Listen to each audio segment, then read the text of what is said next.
Efesios capítulo 1 es el texto que estamos viendo. A través de los años, obviamente, más de 50 años, ha habido un par de ocasiones cuando esta iglesia estudió el libro de Efesios, pero es un libro que debe ser traído a cada nueva generación de personas de Grace y, por lo tanto, estamos estudiando otra vez este libro en el 2021. Es un libro fundamental. Es fundamental en el sentido que vimos la última vez, que comienza con la lección soberana. Es fundamental porque presenta el Evangelio en términos inequívocos, de manera detallada. Es fundamental también porque define cómo vivimos, santificación.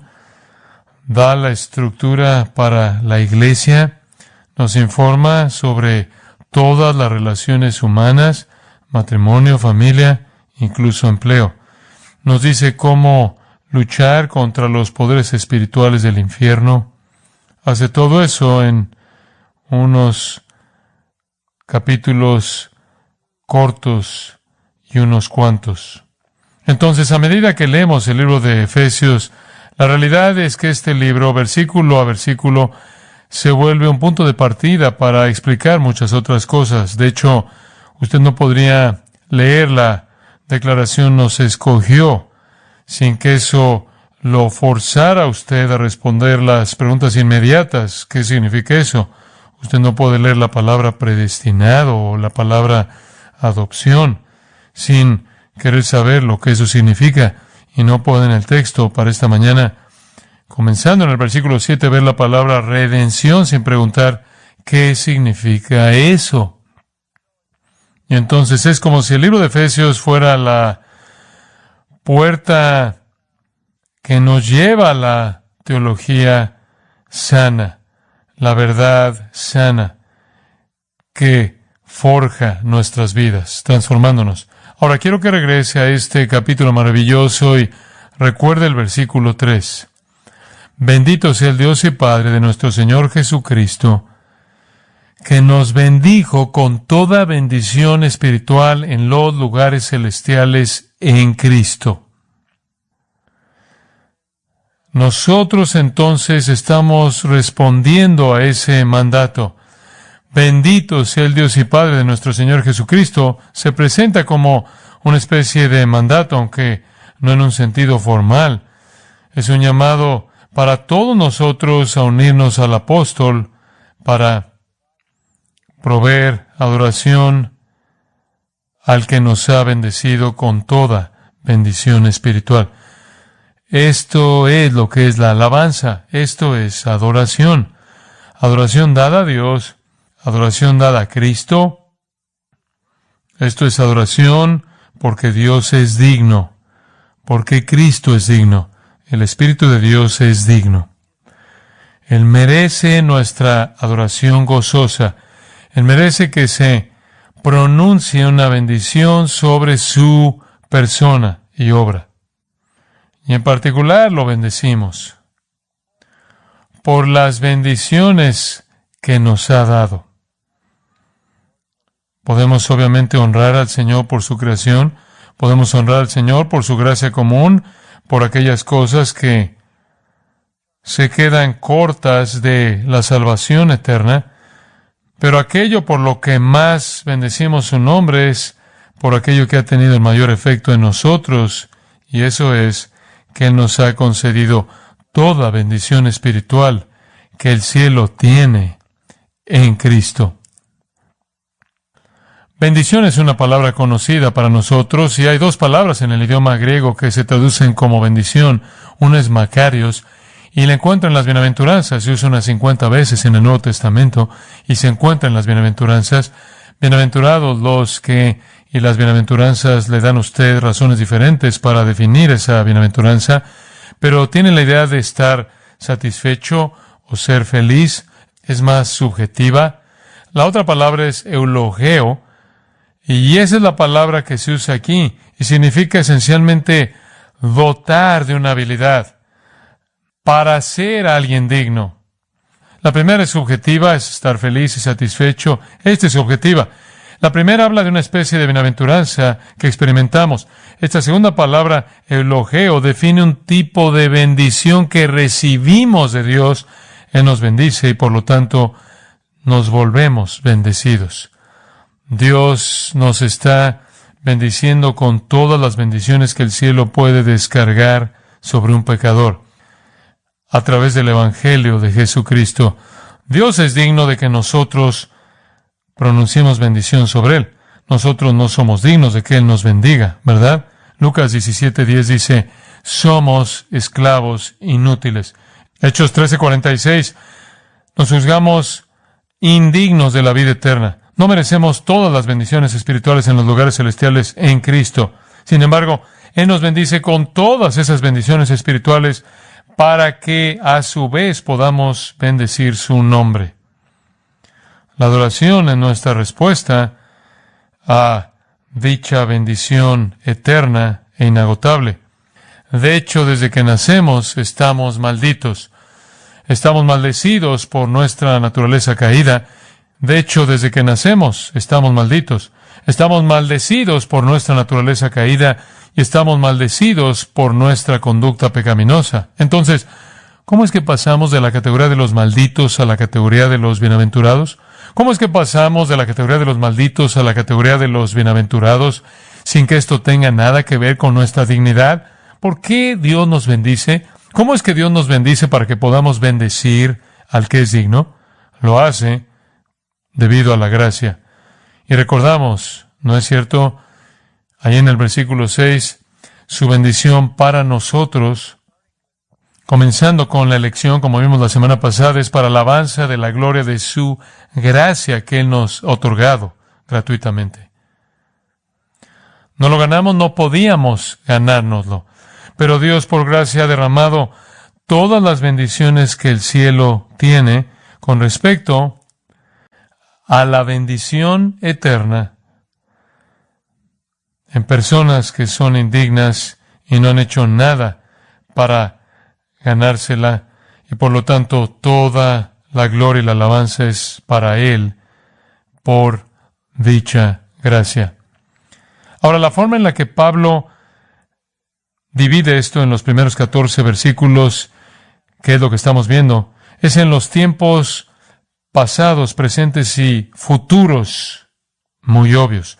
Los versículos 4 al 6 definen la bendición del pasado, la bendición de ser escogido antes de la fundación del mundo. Esa es la bendición pasada que inició todas las demás bendiciones. Esa es la primera y más grande bendición, la bendición del pasado, cuando fuimos escogidos. Ahora hoy llegamos a los versículos 7 al 10 y entramos al presente. Y en el presente tenemos redención. Esta es la segunda bendición. A veces escucho a la gente hablar sobre la segunda bendición. Esta es la verdadera segunda bendición. La primera bendición del cielo fue la elección soberana divina. Fuimos escogidos por Dios para salvación y gloria eterna antes de la fundación del mundo. La segunda bendición es la redención. Permítame leerle estos versículos 7 al 10.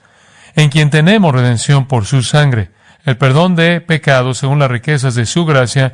De nuevo es la gracia lo que proveyó la elección, y es la gracia la que proveyó la redención, que hizo sobreabundar para con nosotros en toda sabiduría e inteligencia, dándonos a conocer el misterio de su voluntad, según su beneplácito, el cual se había propuesto en sí mismo, de reunir todas las cosas en Cristo, en la dispensación del cumplimiento de los tiempos, así las que están en los cielos como las que están en la tierra.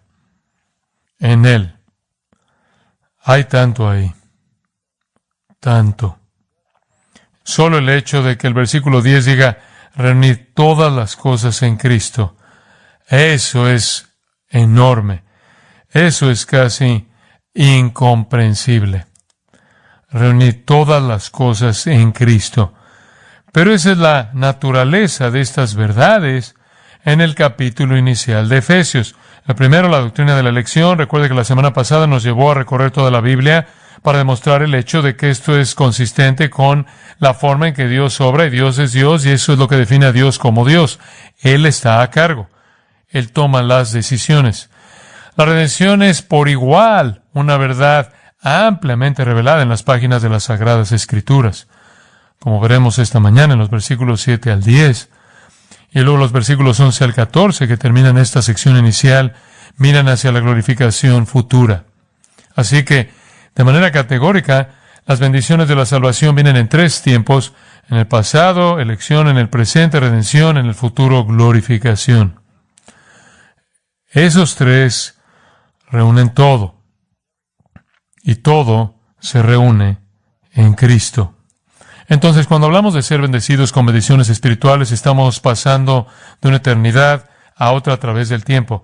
Nuestras bendiciones son así de vastas, así de completas. Y esas son todas las bendiciones que posiblemente puede haber. Todo lo que verdaderamente es espiritual, de manera justa, todo lo que es verdaderamente celestial, todo lo que Dios puede conceder de la eternidad a la eternidad, pasando por el tiempo, nos es dado en Cristo. Entonces, cuando usted dice que está en Cristo, que es cristiano, esto no es una parte de su vida. Esta es su existencia.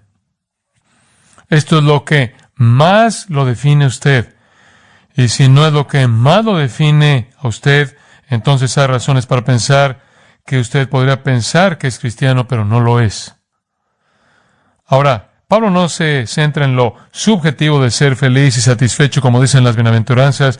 Se centra en lo objetivo, no en lo que experimentamos, sino en lo que Dios nos ha dotado, Dios nos ha concedido para hacer de nuestras vidas todo lo que Dios quiere que sean. Estos son regalos del cielo que conducen a nuestra gloria definitiva y el cumplimiento eterno del plan de Dios. Si usted es un creyente, usted está en la parte media de esta obra que va de la eternidad a la eternidad por parte de Dios. Usted está en el proceso de experimentar la redención que va a llevar a la glorificación. Hemos sido escogidos y después, versículo 7, tenemos redención. Ahora permítame hablar sobre la redención, comenzando a un nivel bastante amplio. Todas las religiones existen con el propósito de algún tipo de redención. Todas las religiones. Ese es el punto de venta de la religión. La religión asume que usted le tiene miedo a alguna deidad. Y la religión le ofrece a usted algunos medios para estar del lado bueno de esa deidad o estar del lado bueno de ellos, en el caso de muchos dioses.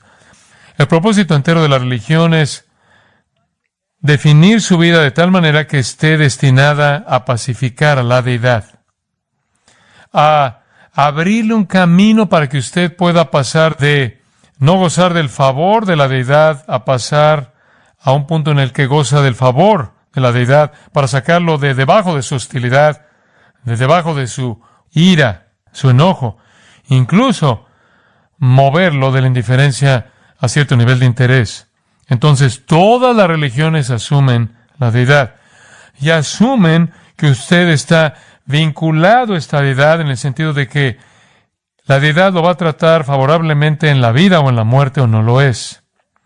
Y la religión es simplemente un mecanismo, no solo ideado por humanos, aunque los humanos están involucrados en su diseño, sino ideado satánicamente para hacerle pensar a usted que sea cual sea la deidad que esté usted adorando, puede ser pacificada por sus propias obras buenas. Todas las religiones asumen una deidad a la que se debe temer. Todas las religiones asumen una deidad que se siente ofendida, si no personalmente, no obstante ofendida. De alguna manera, entonces, usted tiene que reconciliarse. De alguna manera, usted tiene que ser redimido de su condición de uno que está bajo juicio. Entonces, la reconciliación o la redención es la esencia de la religión. Toda religión. Universalmente, en todas las religiones, el que ofendido a la deidad debe encontrar una manera de ser redimido, de reconciliarse, de evitar la ira de la deidad. Universalmente, en todas las religiones, el pecador ofensor debe, por sus propios esfuerzos, hacer una expiación aceptable para ganarse el mérito que cancela el pecado, quita la ofensa y la culpa y trae redención. Ahora estoy desarrollando eso una oración a la vez.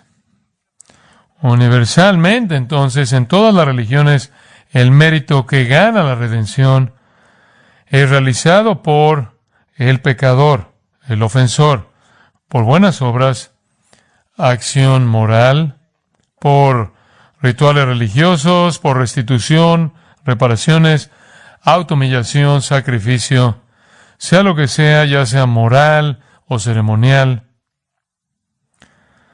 Le corresponde al ofensor encontrar una manera de convertir la hostilidad de la deidad en favor. Si usted es musulmán, y es un musulmán serio en el Medio Oriente, usted probablemente ha llegado a estar convencido de que una forma segura de hacer eso es matar a los infieles. Cualquier cosa que se quede corto de eso no le dará a usted la sensación de que se ha ganado su favor. Así es como se estructuran básicamente todas las religiones del mundo. Puede cambiar los nombres, pero así es como están estructuradas. El cristianismo, por otro lado, la única religión verdadera del único Dios verdadero, dice esto: el pecador no puede hacer nada para redimirse a sí mismo. El pecador no puede hacer nada para cambiar su condición. El pecador no puede hacer nada para moverlo de la ira y el juicio, el enojo de Dios al favor de Dios. Y no importa lo que haga, incluso su justicia, dice Isaías, son trapos de inmundicia. Y además, Jesús afirmó la incapacidad del ofensor para cambiar su condición, su estatus, porque Él dijo que el estándar es la perfección.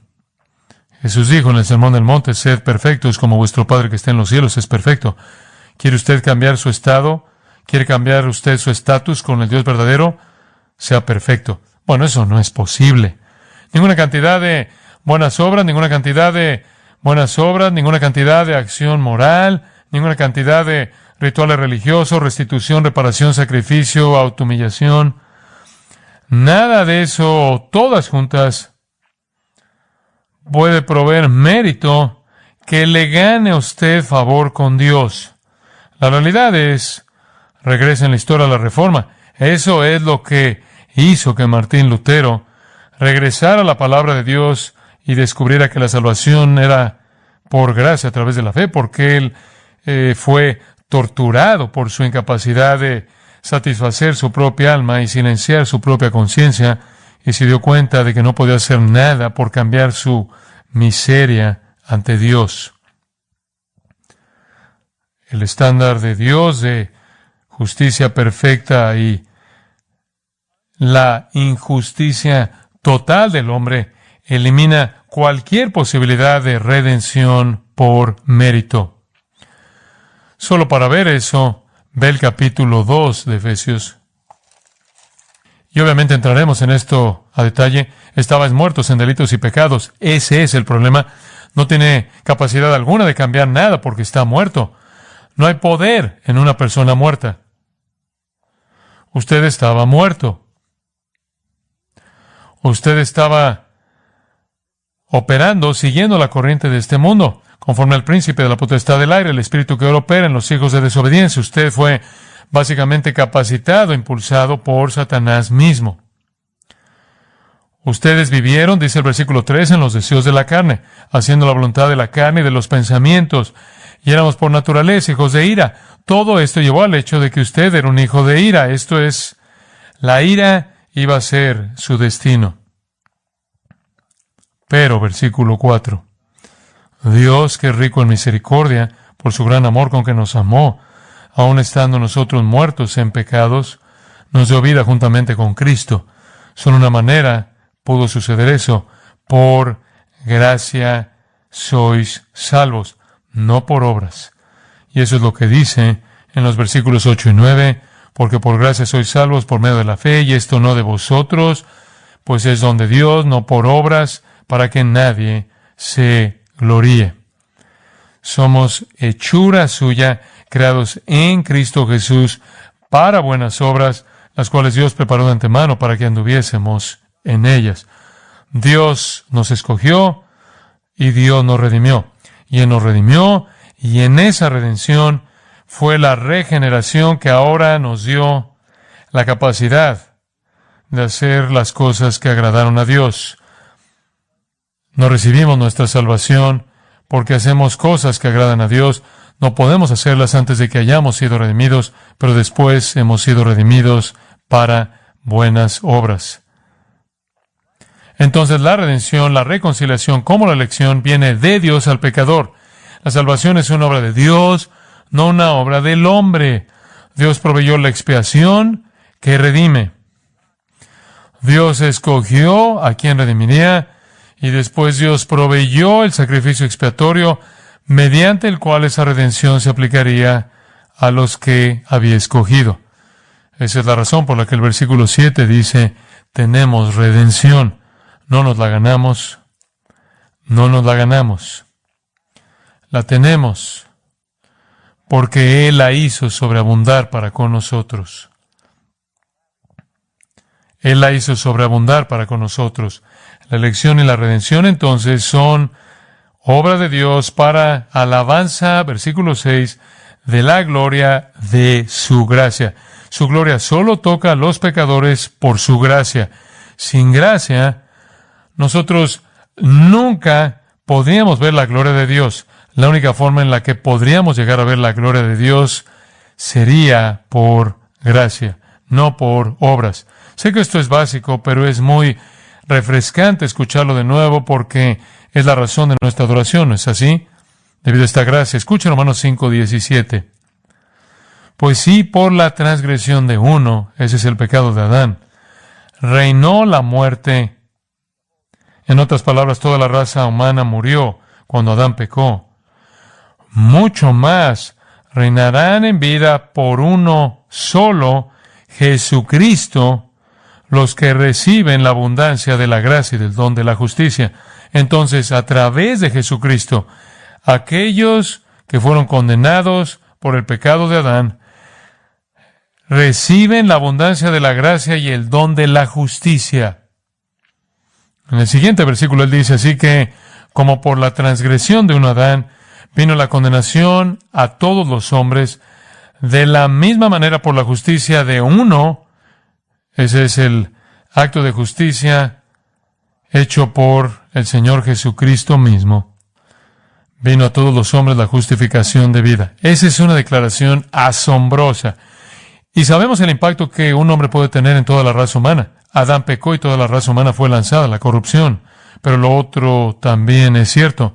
Una vida justa, un sacrificio justo, resulta en justificación de vida para todos los hombres. Por la desobediencia de un hombre, los muchos fueron hechos pecadores. Por la obediencia de uno, Cristo, muchos serán justificados. La ley se introdujo para que el pecado abundase. Eso es todo lo que la ley puede hacer, es mostrarnos nuestro pecado. Mas cuando el pecado abundó, sobreabundó la gracia, para que así como el pecado reinó para muerte, así también la gracia reine por la justicia para vida eterna mediante Jesucristo, Señor nuestro. Esto es inconfundible. La salvación es por gracia y no por obras. Y esa gracia fue posible por la muerte sustitutiva de Cristo, quien tomó nuestro lugar y recibió nuestro castigo. Así que Pedro dice en 1 Pedro 1, versículo 18, no fuisteis rescatados de vuestra vana o vacía manera de vivir, la cual recibisteis de vuestros padres, no con cosas corruptibles como oro o plata, sino que fueron redimidos con la sangre preciosa de Cristo, como de un cordero sin mancha y sin contaminación. Luego en el capítulo 2 de 1 Pedro, versículo 24, quien llevó él mismo nuestros pecados en su cuerpo sobre el madero, para que nosotros, estando muertos a los pecados, vivamos a la justicia. Solo para dejar ese punto muy claro para usted, la religión falsa exige que el pecador se gane de regreso una posición correcta con una deidad. Eso es religión falsa. Por eso decimos que hay una sola religión verdadera, un Dios verdadero, un Salvador verdadero y un Evangelio verdadero. En Hebreos 9:15 es decir, Cristo, mediador de un nuevo pacto, para que, interviniendo muerte para la remisión o redención de las transgresiones que había bajo el primer pacto, los llamados reciban la promesa de la herencia eterna. Los escogidos recibirán la glorificación, la herencia eterna, debido a la redención, la muerte, que cubrió todas sus transgresiones. Eternamente, por cierto, recordaremos esto. Esto es en lo que se enfocará el cielo.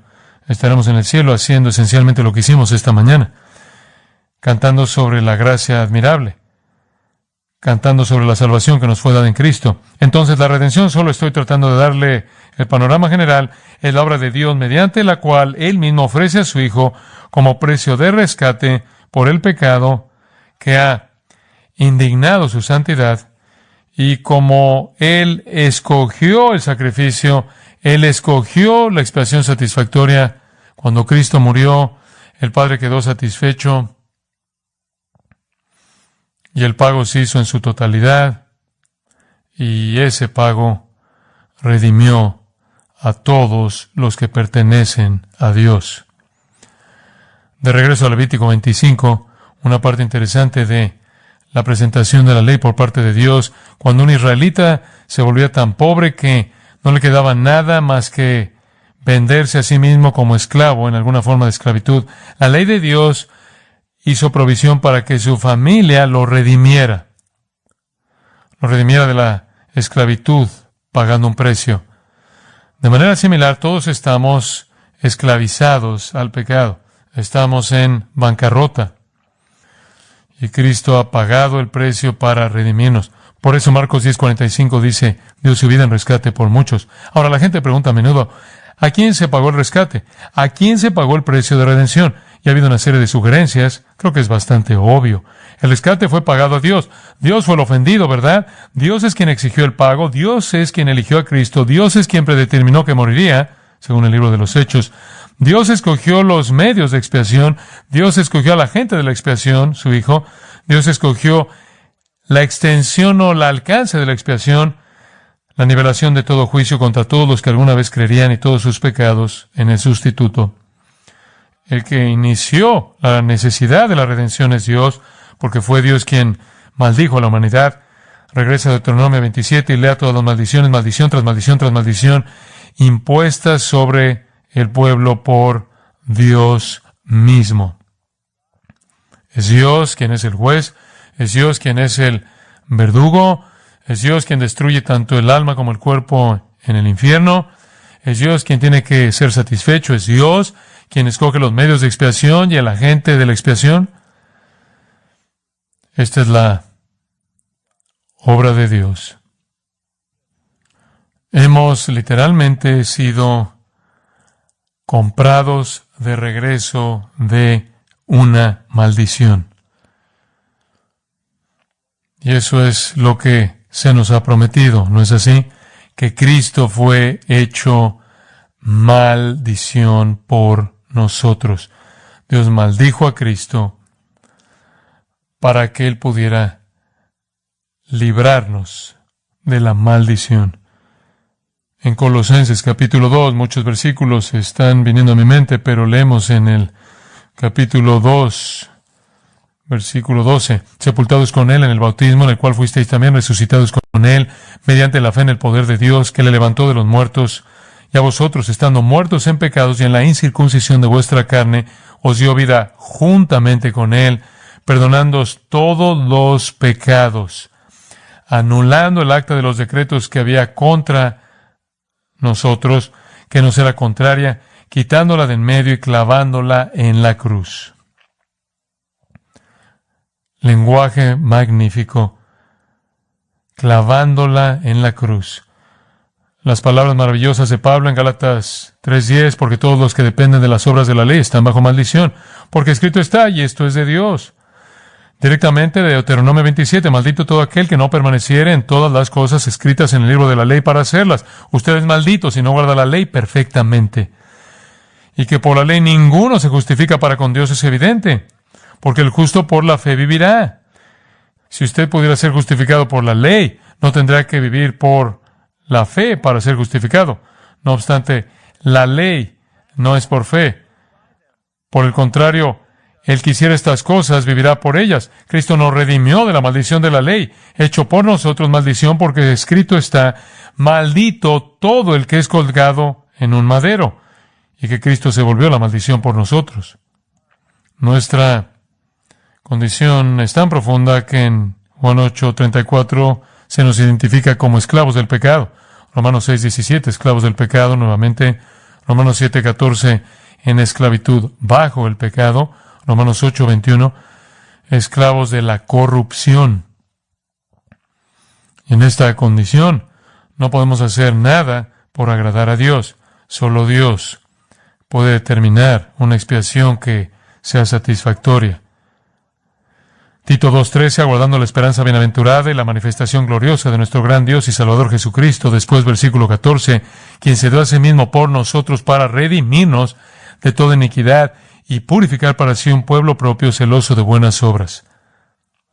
Cristo Jesús se dio a sí mismo para redimirnos, para pagar al Padre el precio que el Padre requirió, para redimirnos de toda transgresión, todo pecado, y purificar para sí mismo un pueblo para su posesión. Me encanta esa frase, un pueblo propio.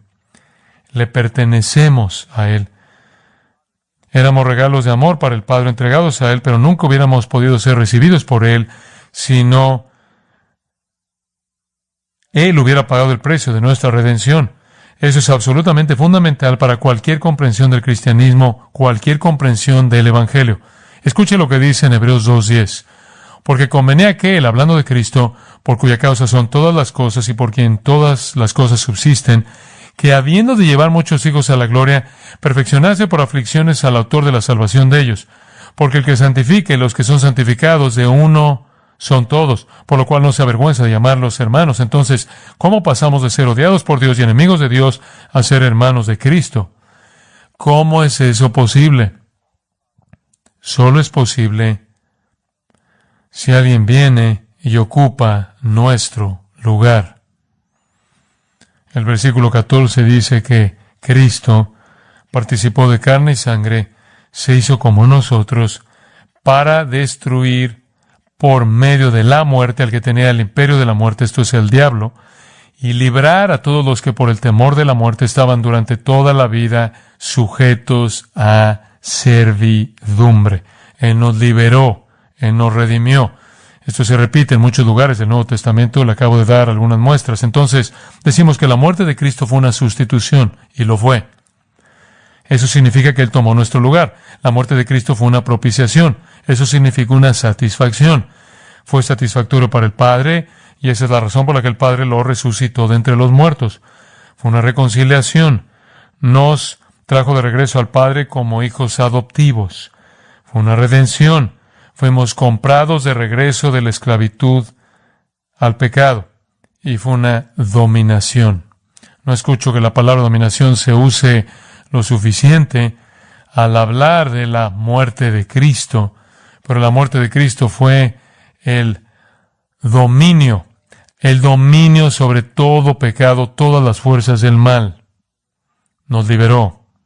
Nos puso en una posición en la que Dios no nos toma en cuenta nuestros pecados en absoluto. Fueron pagados en Cristo. Entonces la obra de redención llega a aquellos que fueron escogidos. Vimos eso la semana pasada en Juan 6 y Juan 17. El Padre da a los escogidos al Hijo. El Hijo proporciona el precio de redención para redimirlos y hacerlos su propia posesión. Solo ampliando eso un poco para que quede claro, el antiguo pacto solo podía condenar. Eso es lo que hace la ley, solo condena. Y todos los sacrificios de sangre no cambiaron eso. Todos los sacrificios de sangre que ocurrieron a lo largo de toda la historia de Israel hasta la muerte de Cristo nunca podían traer redención, nunca traer perdón, nunca traer satisfacción. No podían propiciar, no podían sustituir, no podían dominar, no podían reconciliar, no podían redimir y no podían proveer adopción. Pero el nuevo pacto en mi sangre, como Jesús lo describió en Lucas 22:20, quita el pecado. Y aquí es en donde la gracia de Dios se exhibe. El Padre planeó nuestra salvación, el Hijo compró nuestra salvación y el Espíritu Santo aplica nuestra salvación. Somos redimidos por gracia, confirmando nuestra elección y nuestra redención y nuestra glorificación. Ahora regresemos a Efesios capítulo 1 y solo veamos un poco más de cerca. Hablando de más cerca, será mejor que coloque el reloj ahí. Efesios capítulo 1, y ya hemos cubierto mucho, pero queda algo a lo que quiero llegar. Pero permítame tan solo señalar algunas cosas. Aquí encontramos en primer lugar al Redentor. Y con solo un comentario, dos. El Redentor, al final del versículo 6, en el amado, en quien tenemos redención. El Redentor es el amado. El Redentor es Él, el Señor Jesucristo, el amado del Padre, aquel de quien el Padre dijo en su bautismo y su transfiguración: este es mi Hijo amado, este es mi Hijo amado, en quien tengo complacencia, este es mi Hijo amado, a Él oíd. Así que el Hijo amado del Padre, amado porque fue amado eternamente, porque es eternamente Dios, porque Él es eternamente perfecto. Él es a quien el Padre ama. Este es el Redentor, no hay otro Redentor, solo ese Redentor. ¿Quiénes son los redimidos? El Redentor, lo sabemos, es Cristo, pero ¿quiénes son los redimidos? Eso es bastante claro. Si usted tan solo regresa al versículo 3 y ve cuántas veces ve nuestro, el pronombre. Versículo 3, versículo 4. Ve cuántas veces ve nosotros, o palabras, verbos en plural, habiéndonos, bajando por todo el pasaje, de nuevo, nosotros, nosotros, nosotros, nosotros. Es claro que esto se refiere a aquellos a quienes escogió. Él nos escogió. Entonces, ¿quiénes son los redimidos? Los redimidos son los escogidos. Cristo realmente murió, proveyó un sacrificio, una expiación sustitutiva, una verdadera expiación, una expiación consumada por los escogidos. 1 Corintios 3, 21 al 23 dice: todo es vuestro, sea lo presente, sea lo porvenir, todo es vuestro, y vosotros de Cristo y Cristo de Dios. Ustedes son los redimidos. Así que elección a adopción a redención. Amados por el Padre, amados en el Hijo. Ahora, ¿cuál fue el precio de la redención? Ya lo dijimos, pero veamos nuevamente el texto. Por su sangre, simplemente refiriéndonos a su muerte. No tomaré tiempo para explorar eso, es obvio. Hebreos 9:22, sin derramamiento de sangre no hay remisión, perdón. Entonces, a través de su sangre es una metonimia para la muerte. No significa que hay algo sobre el fluido que salvó, fue en su muerte a la que básicamente se hace referencia al referirse a la sangre. Romanos 3:23, por ejemplo, dice: por cuanto todos pecaron y están destituidos de la gloria de Dios, siendo justificados gratuitamente por su gracia, mediante la redención que es en Cristo Jesús, a quien Dios puso como propiciación en su sangre o en su muerte sacrificial. El Redentor es el amado, los redimidos son los escogidos, y el medio de redención es el sacrificio de Cristo. Entonces, mediante su muerte, el Hijo compró la redención de los escogidos de Dios para llevarlos a la santidad, a ser hijos y a su presencia para siempre, para que fueran posesión de Dios, que se usa ahí en el versículo 14. Ahora quiero hablar por tan solo unos momentos sobre los resultados redentores. Los resultados redentores, el versículo 7 nuevamente, el perdón de pecados. Bien sabemos sobre eso. Hemos hablado mucho sobre eso. Jesús en la última cena, Mateo 26-28, cuando iba a mostrarles que dedicaran su atención regular a la cruz mediante la copa y el pan, dijo acerca de la copa, esto es mi sangre del pacto, que por muchos es derramada para remisión de los pecados. Entonces sabemos que esa es la primera gran realidad. El Antiguo Testamento incluso habla del perdón de Dios. El Salmo 103 dice que Él perdona cuanto está lejos el oriente del occidente. Isaías 44 dice que Él perdona para que el pecado sea borrado como si estuviera escondido en una densa nube o una densa niebla. Jeremías 31 dice que Dios ya no recuerda sus pecados. Miqueas 7 dice que fue arrojado a las profundidades del mar. El perdón de Dios es un perdón total y completo. Hechos 13, 38 y 39. Por medio de Él se os anuncia el perdón de pecados y que de todo aquello de que por la ley de Moisés no pudisteis ser justificados, en Él es justificado todo aquel que cree. No puede usted estar bien con Dios por las obras, pero como dice Efesios 4:32, Dios en Cristo lo ha perdonado. Romanos 8:1, ahora pues ninguna condenación hay para los que están en Cristo. Solo un recordatorio de que es impopular, sin duda, quizás lo más impopular de todo en este mundo, impopular, inaceptable decirle a las personas que son pecadores condenados camino al infierno eterno, a menos de que se vuelvan a Cristo en arrepentimiento y fe para recibir a Dios, el perdón de Dios. Pensaría que será un mensaje maravilloso, a menos de que se dé cuenta de que los pecadores protegen su sentido de bondad y no les gusta admitir su condición verdadera. Pero no podemos recibir el regalo de la salvación si no entendemos cuán desesperadamente lo necesitamos. El amor de Dios, entonces, hace que seamos escogidos. El amor de Cristo, entonces, hace que seamos redimidos por su sacrificio. Todo esto, regrese al versículo 7, según las riquezas de su gracia. Como leímos hace un momento, Romanos 5:20, donde abundó el pecado, sobreabundó la gracia. Esta es una gracia rica que, según el versículo 8, Él hizo sobreabundar para con nosotros. Él hizo sobreabundar para con nosotros. Hechos 4 la llama gran gracia. Segundo de Corintios habla de ello como una gracia que se extiende. Pero hay un segundo beneficio, y así es como quiero concluir esto. Y esto deberá ser obvio, pero no solo hemos recibido el perdón de nuestros pecados, según las riquezas de su gracia, que hizo sobreabundar para con nosotros, sino en toda sabiduría e inteligencia, versículo 8, luego versículo 9, dándonos a conocer el misterio de su voluntad, según su beneplácito, el cual se había propuesto en sí mismo de reunir todas las cosas en Cristo, en la dispensación del cumplimiento de los tiempos, así las que están en los cielos como las que están en la tierra en Él. ¿Qué es eso? Bueno, es bastante obvio, comienza con, aquí hay un segundo beneficio. Él hizo sobreabundar para con nosotros no solo el perdón de los pecados, sino, en el versículo 8, toda sabiduría e inteligencia. Toda sabiduría e inteligencia. Estos van juntos porque realmente no podríamos recibir el perdón de los pecados si no tuviéramos la sabiduría y el conocimiento de la revelación de Dios que nos revela la verdad del Evangelio Salvador. El perdón de los pecados solo está disponible para aquellos que entienden que eso es lo que ofrece la Escritura. Ese es el Evangelio.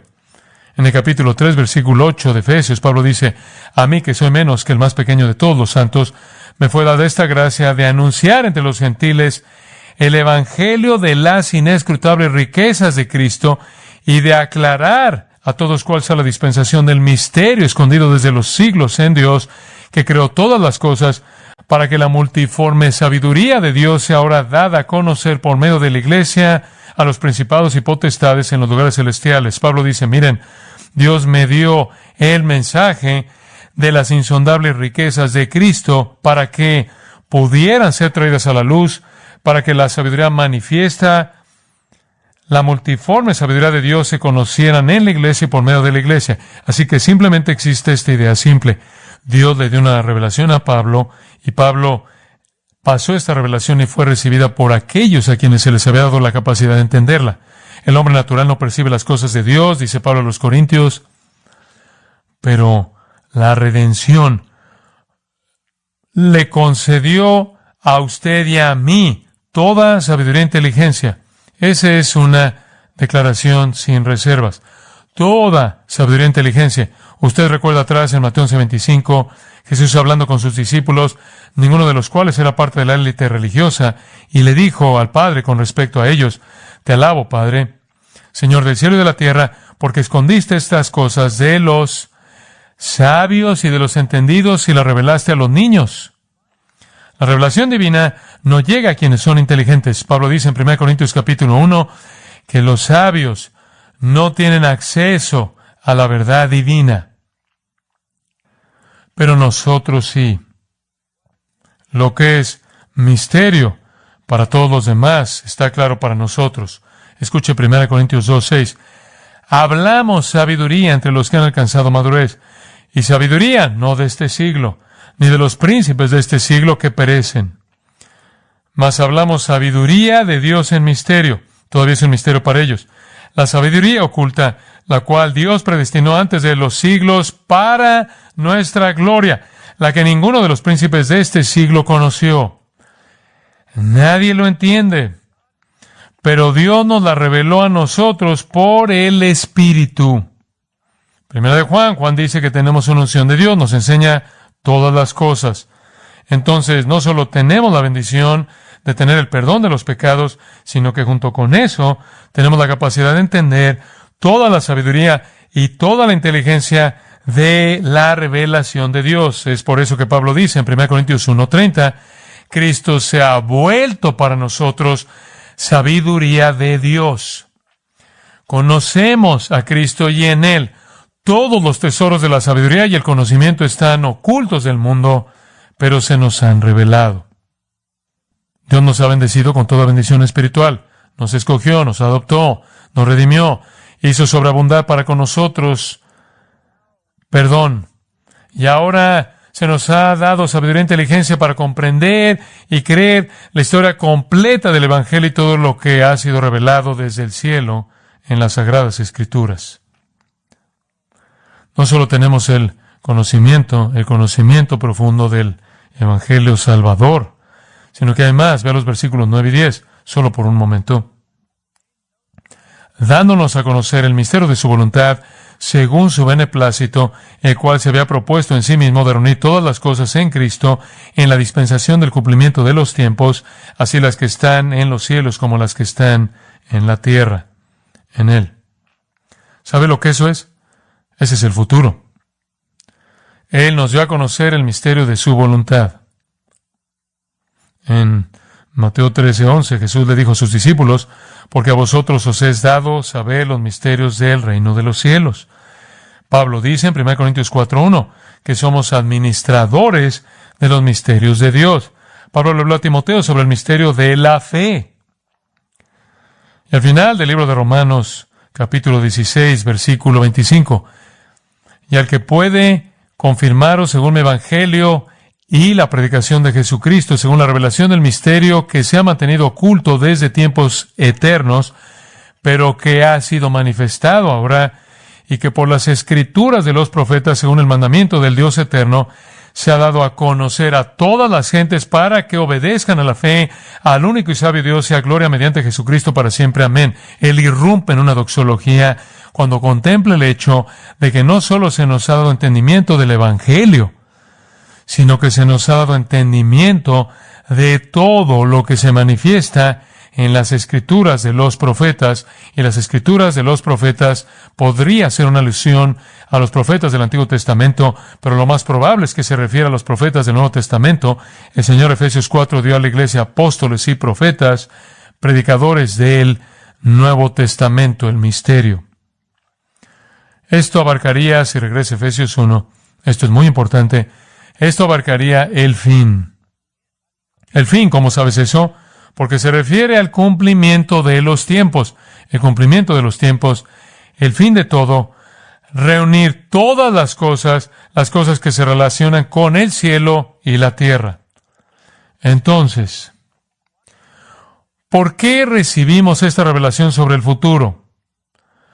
¿Por qué tenemos esta maravillosa revelación que podemos comprender sobre cómo va a terminar todo, sobre el cumplimiento de los tiempos, sobre reunir todas las cosas en los cielos y en la tierra?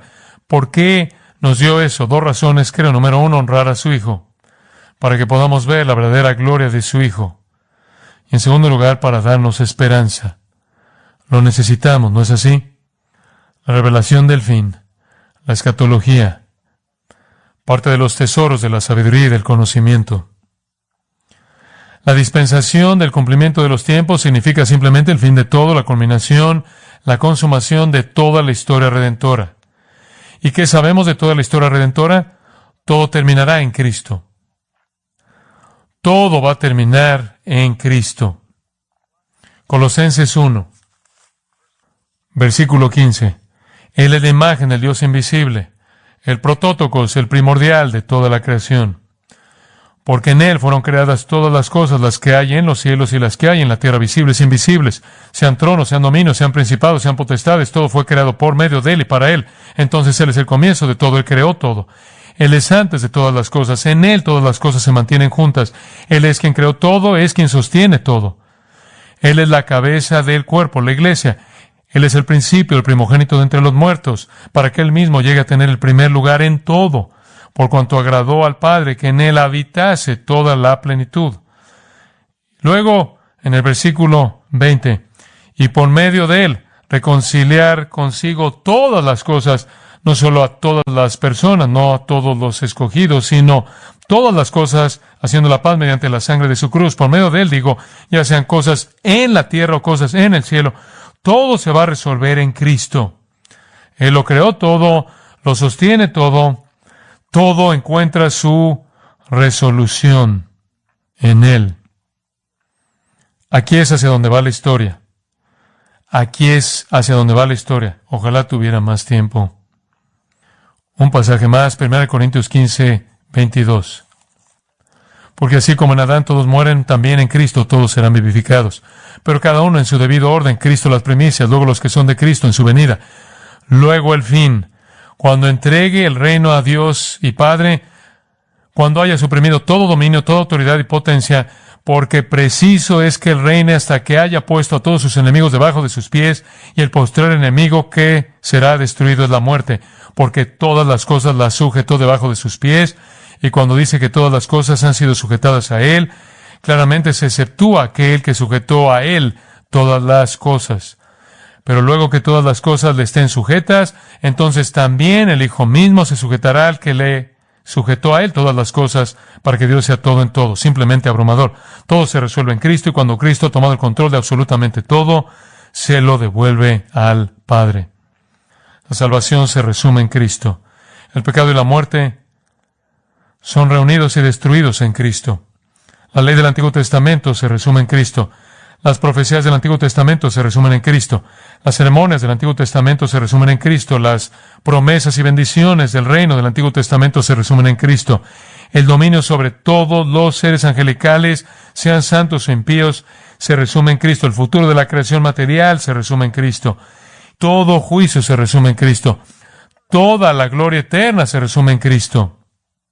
Cristo es todo. Todo.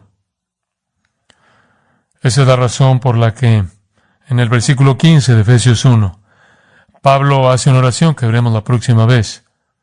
Yo oro por ustedes.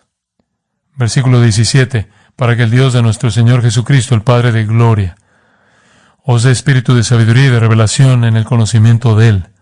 Oro porque los ojos de vuestro entendimiento sean alumbrados, para que sepáis cuál es la esperanza que Él os ha llamado y cuáles las riquezas de la gloria de su herencia en los santos. Quiero que sepan lo que vendrá en el futuro. Quiero que conozcan una escatología bíblica. Tenemos un vistazo en Apocalipsis, ¿no es así? Donde todos adoran al Cordero en el capítulo 5 y están celebrando su redención. Y nuevamente en el capítulo 7 de Apocalipsis y nuevamente en el capítulo 11.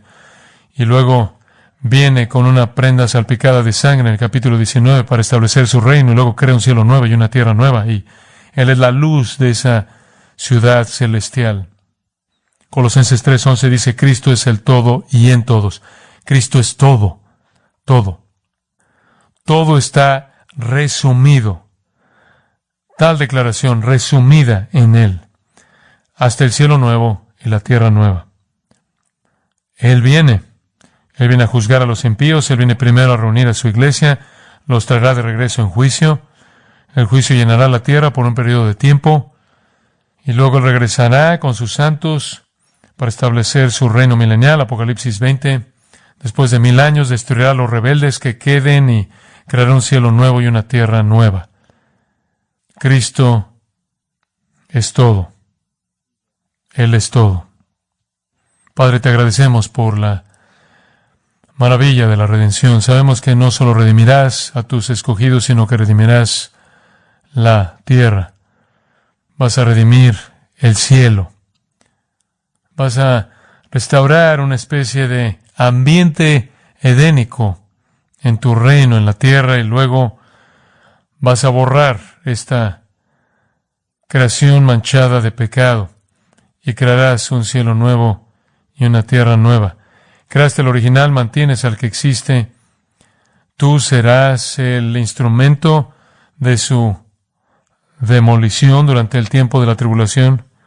Tú lo restaurarás en el reino, donde tú reinarás y no habrá otro rey en este mundo. Tú serás todo, hasta que tú crees un cielo nuevo y una tierra nueva, y serás la luz de ese lugar eterno. Esta es la bendición de la redención. Incluso escuchamos que tendremos cuerpo redimido, Romanos 8:23.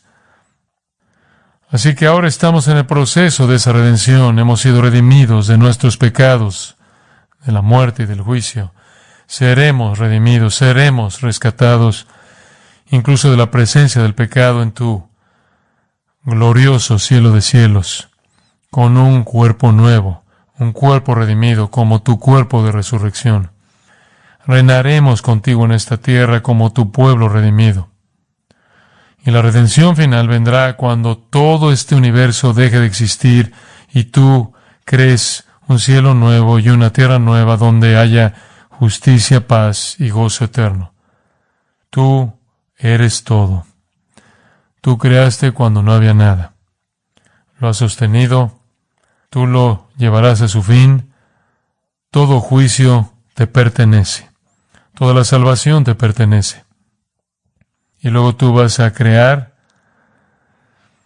ese reino eterno de justicia. Estamos asombrados por la gracia que nos ha permitido tocar tu gloria.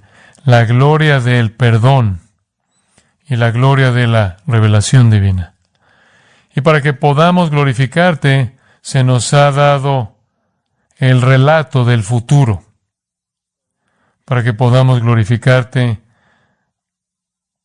por lo que está por venir y para que podamos vivir en esperanza. Esperanza que purifica y nos da gozo incluso frente al sufrimiento.